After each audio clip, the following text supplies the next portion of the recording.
고수와 함께 투자의 맥을 짚는 KBS 1라디오 경제쇼. 진행의 성기영 아나운서입니다.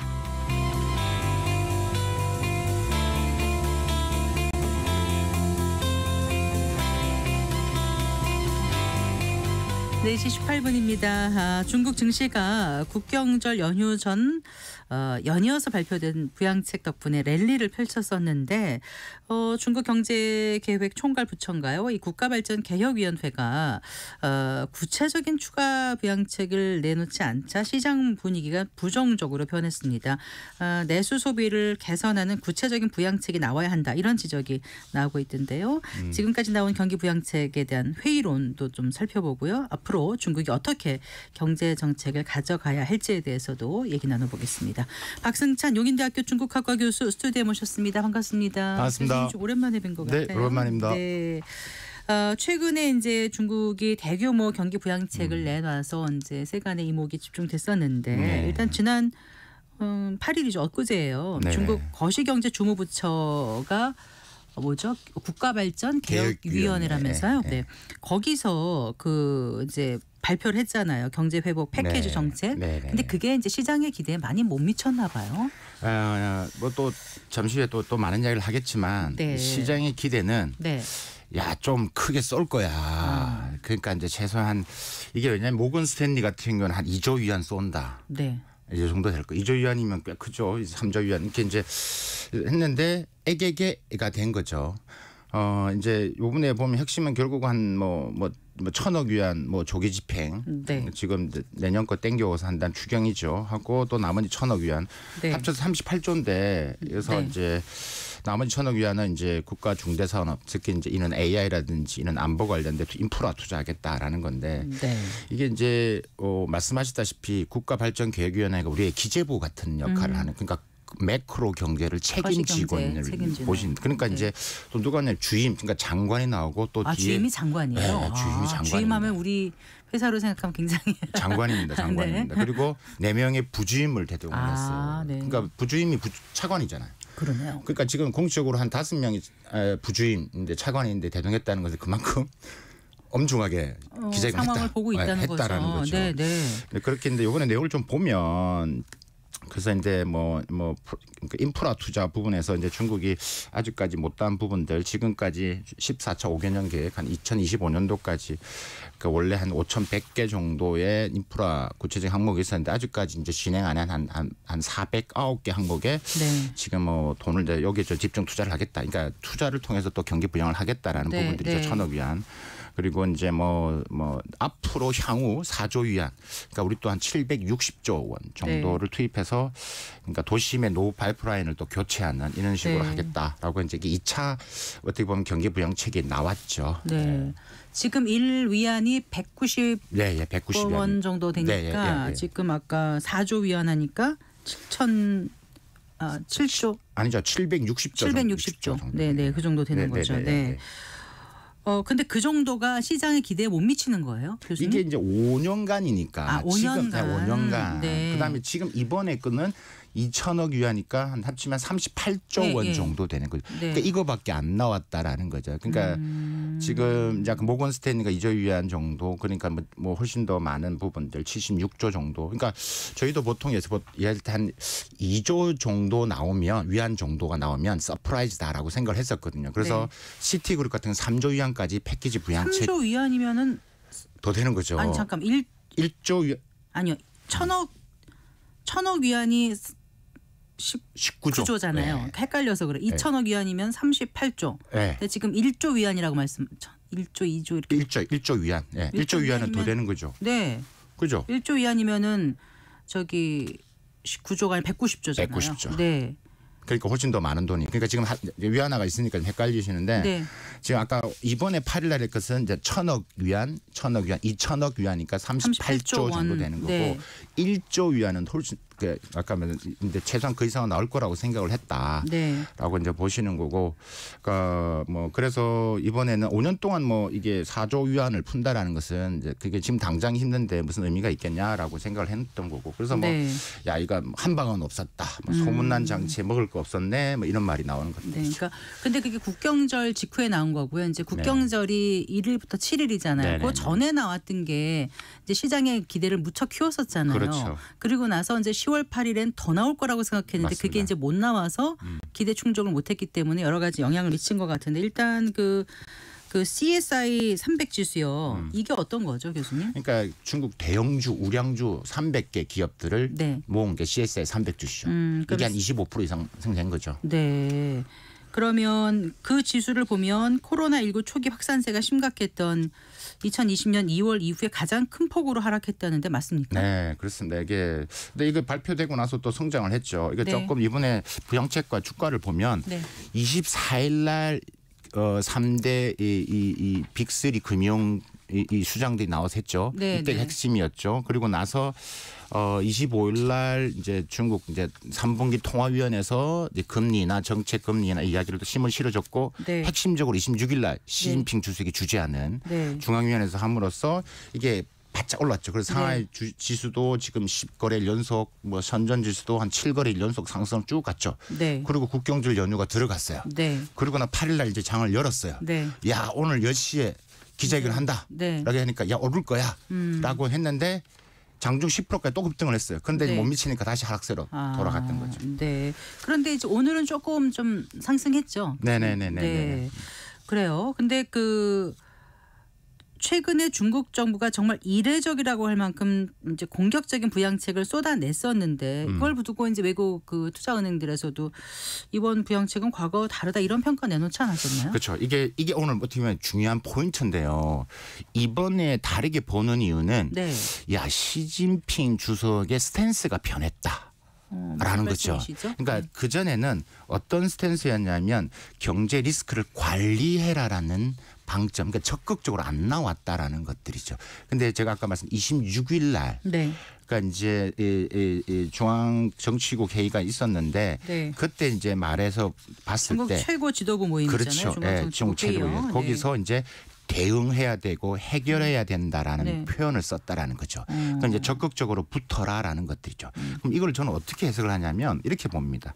그러니까 과거에는 그냥 구조 계획을 한다, 그다음에 장기 비전만 제시했다라면 이번에는 조금 더 구체적으로 성장 촉진이라는 부양 의지를 이야기를 했다. 그러니까 시장에서는 야, 이거 이거는 다르다라는 이야기라고 이제 보고 있는 거고, 조금 더 이제 우리 청취자분들 여기 설명을 좀 한다라면 보통 우리는 이제 정책이 시장을 못 이긴다라고 이야기를 하거든요.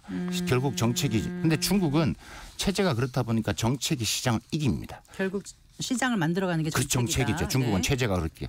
그런데 이게 심리적으로 풀어도 안 된다라는 것을 이제 보고가 들어갔고 시진핑도 이제 들었다는 이야기죠.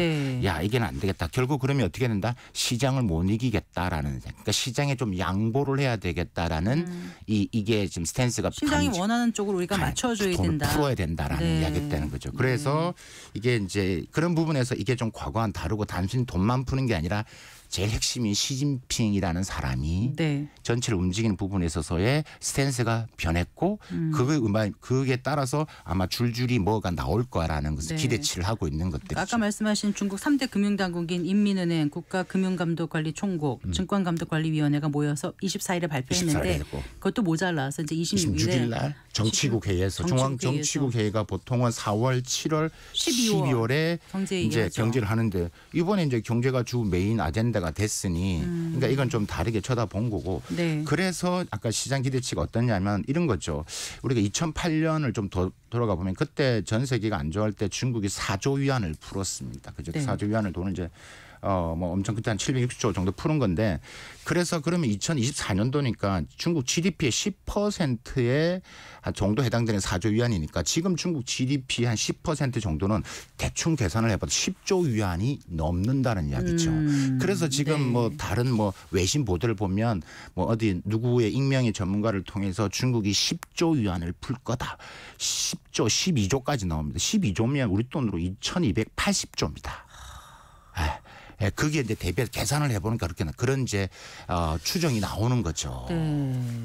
그런데 그러면 이렇게 이제 시 주석이 얘기가 나왔는데 그러면 그게 과연 어느 정도로 시장에 영향을 미칠지 그게 중국 경제 회복의 맞습니다. 터닝 포인트가 될지 맞습니다. 아니면 뭐 단계적인 효과에 그칠지 지금 의견이 분분한 것 같아요. 저는 일단 좀 회의적인 얘기도 많이 나오지 네, 않았습니까? 저는 일단은 이게 조금 늦었기 때문에 심리적으로 아직 얼어 있는 걸 풀기에는 단기적인 효과가 있어도 부양 있지만 이게 중국의 경제 멘탈을 바꾸는 데는 좀 시간이 필요하다. 그래서 저는 한 6개월 정도 이상을 좀 기다려야 된다라고 이제 보여지는 거고 네. 일단은 중국 정부는 증시를 부양하겠다는 의지는 강력합니다. 네. 근데 부동산은 매우 제한적이다라고 생각을 하고 있는 거고 그래서 지금 뭐 이번에 2차 부양책에서 보면 5개의 성장 패키지를 발표를 했어요. 네.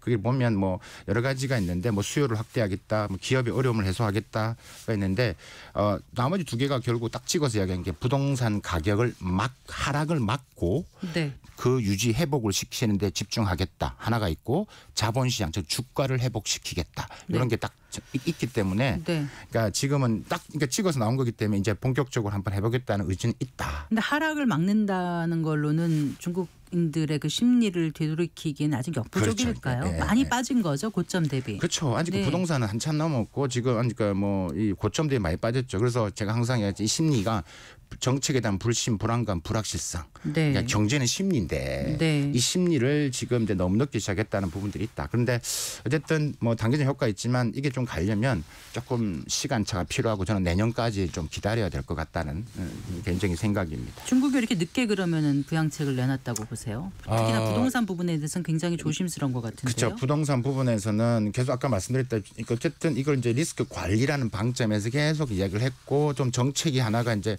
부동산 관리 정책을 계속 내놨거든요. 네. 근데 이게 시장에서 안 먹히는 거죠. 불신, 아까 불안감, 뭐 불확실성 있기 때문에 이게 이제 이것까지가 안 되겠다는. 그러니까 정책이 우리는 이긴다. 시장을 했는데 이 시장에 얼어 있는 이 심리를 이길 수가 없다라는 것을 알았다라고 이제 판단이 되어지는 것 같습니다. 그래서 이제 네. 뭐 이해할 수 있을 것 같고요. 그래서 부동산은 이게 워낙 금액이 크기 때문에 부동산에서 지금 뭐 심하면 뭐 지금 뭐 가격은 조금 유지되고 있는 상태입니다. 이게 나오고 나서는 이게 좀 회복되려면 시간이 좀 필요하다. 그래서 심리적으로는 제가 볼 때 이게 있는 정책들 금리나 24일 날 정책이나 이런 것들이 그다음에 지금 시장의 유동성을 풀고 있는 것도 앞으로 한 6개월 이상은 좀 지켜보자. 라고 저는 말씀드릴 수 있겠습니다. 네. 앞서서도 저희가 잠깐 얘기를 나눴었는데요. 그 역주기 조절, 네. 그 경기 부양, 강도와 그다음에 이제 경제 고품질 발전 네네네. 상황에 대한 어떤 기자회견이 있다고 하더라고요. 네네네. 근데 이게 12일 이제 날이죠. 3차 경기 부양책이라고 생각하나 봐요. 사람들은 예, 예, 시장에서. 그렇죠. 그렇게 그게 나오면은 그게 뭐 또 효과가 있을런지. 근데 지금 하나 나오고 며칠 지나지 않아서 또 나오고 또 며칠 지나지 않아서 또 나오고 이게 연달아 나오는 게 일단은 이렇게 아까 역주기 조절 말씀하셨잖아요. 네네. 역주기 조절도 이것도 설명을 쉽게 말하면 역주기 조절은 재정 지출한다는 이야기입니다. 돈을 푼다는 그러니까 네. 경기가 역주기 조절이라는 것은 경제가 침체되었을 때 네. 재정을 지출해서 부양을 하는 것을 중국에서는 역주기 조절이라는 표현을 네, 씁니다. 네. 근데 이게 이제 12일 날 한때 또 10시에 기자회견을 합니다. 이때는 누가 등장하느냐? 재정부 장관이 나옵니다. 아, 란포안. 네. 네. 재정부 장관이 나오기 때문에 여기서 추가 재정 지출 확대 방향을 또 제시를 할 거다라고 예. 하는 거고 제가 이제 시장 말씀드렸는데 이게 작년 10월 달 같은 경우도 중국이 이제 경기 부양을 위해서 똑같이 이제 1조 위안 특별 국채 그러니까 이 추가 부양을 했죠. 그래서 이제 추경을 했는데 그리고 이제 중국이 작년에 그 초에 연초했던 재정 적자율을 원래는 3%였는데 또 늘려서 3.8%를 했거든요. 네. 그래서 이번에도 이런 이제 재정 적자율을 좀 높이고 그다음에 네. 특별국채에 대한 내용들이 좀 나오지 않을까라고 지금 이제 기대를 하고 있는 거죠. 12일 날. 그러니까 근데 저는 개인적으로 여기에도 확 하는 건 없을 거다라고 이제 보는 게 조금 보는 거예요. 왜냐하면 네. 일단은 11월 달에 예. 이 중국의 소비 시즌이 다가옵니다. 광군제가 있죠. 아, 광군제. 그게 얼마 동안 그게 거의 한 달 내내 한다고 한달 보시면 내내요? 11월 11일이 아. 중국은 전년도 4분기가 GDP가 높아지는 시기입니다. 네. 소비를 그것도 많이 하는 데거든요. 그다음에 또 미 대선이 있죠.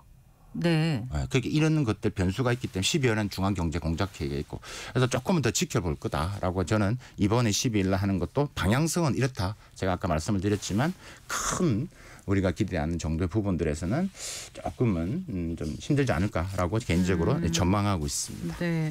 자, 그러면 어떻게 보세요? 중국 실물 경제를 살리기 위한 가장 필요한 정책은 교수님 뭐라고 판단하세요? 일단 뭐 지금 우리처럼 뭐 우리 뭐 현금 지원 뭐 혹은 전반적으로 했던 이게 참은 되는데 이번에도 이제 국경절날 뭐 일종의 뭐 재난지원금 형태의 좀 뭐 현금. 극빈층 뭐 이런 빈곤층에서 이제 일부 현금으로 줬거든요. 네. 그러니까 안주까지도 이제 안 했는데 코로나 때도 안 줬었 안 줬습니다. 중국은 던데요. 소비 네. 쿠폰 안 했습니다. 네. 중국은 안 한다는데 이게 이제 어느 정도 좀 돼야지만 되지 않을까라는 생각은 드는데 현실적으로는 조금 가능성이 낮아 보인다라고 이제 판단이 되고요. 그렇다면 결국은 그러면 지금 이거를 실무를 하기 위해서는 아까 우리가 이야기한 이 주식이냐 부동산 둘 중에 하나는 올라가야 됩니다. 그래야지만 실물이 풀립니다. 그렇죠. 그러니까 주머니가 좀 두둑해지는 맞습니다. 부의 효과가 있어야 쓸 수 있는 여력이 생기죠. 심리적으로. 그래서 네. 일단은 제가 볼 때 주택 재고를 줄이기 위해서 정부가 자금 지원을 더 해야 되고요. 공급 측 조치를 조금 더 구조 개혁을 좀 해야 된다. 첫 번째 그다음에 두 번째 주식도 이번에 저는 이 경기 부양 체계의 방점은 사실 네. 부동산보다는 주식을 하는 데 있다. 네. 예, 일단은 부동산은 이게 하루아침이 절대 안 된다. 그래서 네. 이제 거기에 더 포커싱 되어 있다라고 저는 보여지고 그래서 이어지는 패키지 부양책 그다음에 4분기 이 재정 지출이 조금 더 어느 정도가 나오면서 내년도 이제 소비 심리가 회복된다라면 네. 약간의 이제는 변화가 있지 않을까라는 네. 생각이 듭니다. 어제 이제 많이 급락했습니다만은 중국 증시가 그 부양책이 나오면서 국경절 이후 급상승했잖아요. 네. 10거래일, 7거래일 연속 막 상승하고 맞습니다. 그랬었는데 그러면서 미국 증시는 주요 그 증시들이 덩달아 상승세 보이지 않았습니까? 그런데 이제 우리는 오히려 외국인 자금이 많이 빠져나고 또 중국으로까지 가고 이래서 중국 증시 상승세에 우리가 같이 올라탈 수 있을지 아니면 어떻게 보시는지요? 일단은 중국 증시 전망부터 좀 해볼까요? 네. 일단 중국 증시 전망은 일단은 시장이 크게 두 가지 가능성이죠. 이게 왜냐하면 항상 이게 지난 데이터를 좀 볼 필요가 있습니다.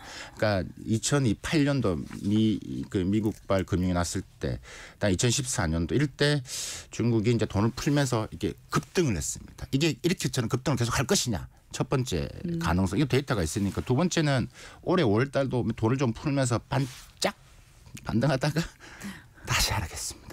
그러니까 이 두 가지를 놓고 하는데 이게 대내외적인 여건상 이게 지속적인 폭등이 가능할 것이냐라는 데는 조금은 회의가 있다. 네. 그래서 저는 결론적으로 그럼 전반적으로 혼조세 속에서 그 상승 국면을 이어간다. 왜? 이거는 무조건 살려야 되기 때문에 부동산이 좀 힘들기 때문에 네. 대내적으로 지금 민간 뭐 기업들의 수입도 악화되고 소비가 여전히 지금 부진하고 있고 조금 있는 상태. 그다음 대외적으로는 뭐 대선 될 결과 그다음에 유럽이 지금 또 중국의 관세 부과를 또 시작했지 않습니까? 통과됐기 때문에 이런 것들의 상황에서 중국 정부가 이제 이런 게 나오면 또 이제 아까 말씀드린 혼조세가 좀 이어질 수 있다. 하지만 우상향의 상승면 이어진다. 그렇다면 우리 증시는 어떤 영향을 미칠까라는 저는 이제 이런 부분에서 근데 사실 이 중국 경기 부양책이 국내 증시에 있는 부분들은 옛날처럼 그렇게 낙수 효과가 크지는 않을 것이다. 우리가 지금 대미 수출도 많아졌고 네. 그래서 좀 물론 단기적으로는 효과를 있지만 중국 변수만으로 우리 증시를 부양하는 것은 예전만큼의 중요도는 떨어졌다. 왜냐하면 지금은 뭐 중동발 지정 리스크도 있고 미국 대선 결과도 있고 거기에 따라서 뭐 달라지기 때문에 중국 증시 부양에 따라서 우리 입장에서는 우리 증시에는 업종별로 이런 좀 기상도가 달라질 수밖에 없다라고 네. 볼 수 있을 것 같고요. 그래서 뭐 3분기 경제 지표 이제 곧 발표할 건데 뭐 안 좋을 건 뻔하기 때문에 거기에 따라 종목별로 기상도는 달라질 수밖에 없다. 하나만 더 여쭤볼게요. 어쨌거나 중국 정부의 경제 부양 의지는 있어 보입니다. 지금 5% 연내 목표 달성을 하기 위해서 굉장히 노력을 할 텐데 네. 이제 중국 경제가 어느 정도 좀 나빠지는 걸 막고 그러니까 좋아진다라면 조금이나마 우리 경제에도 긍정적인 역할을 좀 할 수 있을 거 아니겠습니까? 맞습니다. 하지만 또 옛날처럼 무조건 아까 말씀하신 낙수 효과 그거를 기대하기도 좀 쉽지는 않을 것 같기도 한데 그 우리 경제에 미칠 영향도 좀 전망해 두 가지 주시고요. 말씀드리겠습니다. 네. 말씀드리겠습니다. 첫 번째는 일단 뭐 철강화학, 반도체, 소비 이런 것은 단계적 수출은 매우 긍정적입니다. 그러니까 지금은 중국이 이제 돌아간다는 거기 때문에 경제가 움직인다는 것은 그전 우리가 해왔던 기존의 철강화학, 반도체 소비는 이제 더 이제 확대될 것으로 보여집니다. 이제 문제는 이것들은 있는데 이게 제가 중장기적으로 봤을 때는 우리가 조금 좀 생각을 달리할 필요가 있다. 그러니까 중국 이 경제의 체질 변화를 조금 더 좀 입체적으로 다층적으로 볼 필요 있다라는 생각을 좀 하고 있습니다. 그래서 네. 지금 중국이 지금 기술 자립화 계속하고 있잖아요. 중국이 지난 5년 동안 우리가 경제가 어렵다고 계속 우리는 이 뉴스만 보도를 했는데 한 축에서는 미국이 때리니까 기술 자립화를 계속하고 있고 자체 공급망 산업망을 계속하면서 우리나라의 대중 수출이 점점 떨어지고 있습니다. 네, 네. 하나만 데이터하고 제가 마무리하겠습니다. 우리나라 관세청 2023년 기준 보시면요. 우리나라의 수출 기업이 한 9만 2천 개 정도 되는데요. 네. 중국 수출하는 대중국 수출한 기업 수가 2023년도에 2만 한 800개 정도 됩니다. 9만 2천 개 중에서 2만 그러니까 800개. 한 30% 비중이죠. 근데 네. 이게 자꾸 줄어들고 있다는 거고 네. 중국에 수입하는 기업이 네. 16만 1,399개. 네. 이게 이제 전년 대비 7.7% 늘어났습니다. 그러니까 중국 수출하는 기업은 줄어들고 있고 수입은 되레 많이 하고 수입은 있고. 늘어나고 그게 돈이 된다는 이야기죠. 네. 그래서 우리가 이 중국의 제조 혁신의 변화, 차이나 테크의 변화 이런 것들이 지금 밀어내기까지 포함을 한다라면 우리나라 제조의 생태계가 매우 위험해질 수 있다. 네. 그러니까 혹자들, 그러니까 저희들 전문가들 이야기가 사실 이런 말도 합니다. 앞으로 있잖아 우리가 반도체 빼고 제조업에서 우리가 얼마나 버틸 수 있을까라는 고민도 매우 합니다. 근데 이런 것들이 매체나 이런 분 별로 관심을 안 가지고 있습니다. 네. 그냥 중국이 어렵다. 뭐 자꾸 이제 떨어진다. 이런 데 포커스만 되어 있다라는 것들이죠. 네. 그래서 그 반대편에서 지금 반도체 잘 나가는 거 그냥 단편적으로 생각할 게 아니라 네, 네. 제조업 경쟁력이 얼마나 떨어질지 이런 거에 대해서 우리가 좀 고민해 봐야 된다. 고민해 봐야 된다. 대비해야 된다. 그래서 정부의 정책 네. 지원, 우리 산업계 기술 격차 유지를 위한 기술적 건너뛰임, 네. 한 단계 뛰어넘는 그다음에 우리의 또 우수 인재 양성 이런 것들이 함께 융합되어서 네. 우리가 제조 생태계를 좀 예. 단단히 구축하지 않으면 지금 가려져 있는 중국 제조 혁신에 의해서 우리나라 시장뿐만이 아니라 네. 글로벌 시장, 제3국 시장에서 메이드 인 차이나와 우린 계속 경쟁을 해야 됩니다. 알겠습니다. 예, 말씀 잘 들었습니다. 고맙습니다. 감사합니다. 네, 박승찬 용인대학교 중국학과 교수와 얘기 나눠봤습니다.